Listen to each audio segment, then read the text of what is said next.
My whole upbringing was very Italian. It's kind of like, my parents had a set of morals which were very Italian. The way we dressed was very Italian. If we travelled, we had travel outfits because you never knew who you're going to bump into at an airport or, on arrival, who you might bump into. Your luggage had to be a certain way, the way we were with adults. It was all it was very much that. We had outfits for church. It's a very Italian thing. Italian style it's proper. It is like your kind of like English gent of years ago. When it comes down to certain things, it's proper, it's considered, it's put together in a very kind of clean and methodical way.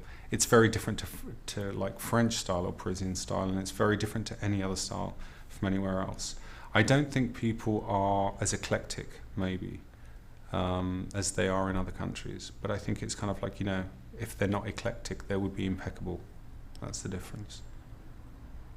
Italians have this way of the right thing for the right occasion, the right thing for the right outfit. It's kind of like it's not really down to chance, and it's never really a case of, I just threw this on.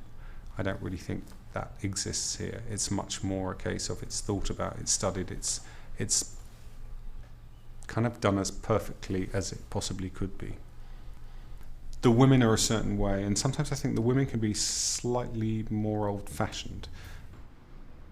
The men have a swagger, and so it's kind of, whatever they're wearing, the swagger kind of, it gives it that something else. And it's always interesting when you look down and you see a nice shoe, which probably, in England you see less of a nice shoe, and in America you certainly don't see any nice shoes. But it's that, I think it's kind of like here it's put together in the right way.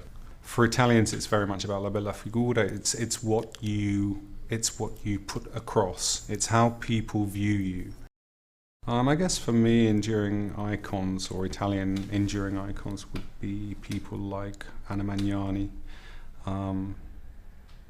Peroni, Fellini, Bulgari, Armani, Berardi. They all end with an I, so I guess it's kind of like they all work.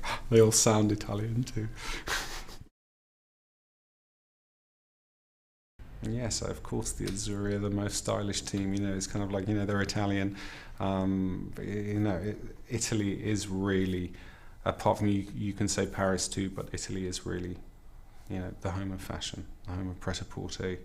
And it's only fitting, I guess, that, the Italian national team are dressed to the hilt. They're extremely pristine. They are the peacocks. They have a swagger. They have that kind of devil-may-care attitude. It's not an extremely masculine sense of, sexuality you get, because sometimes it wavers in between, which is a kind of really odd thing, because you consider Italian men, and I'm sure most of them are extremely macho, but it's not that macho in your face. They're very much in touch with their feminine side, which might sound odd, but it kind of works, because I think it's one of those things where, as an outsider, you look at it and you think, what exactly is it? Because there really is no comparison anywhere else in the world. You only see it in Italian men.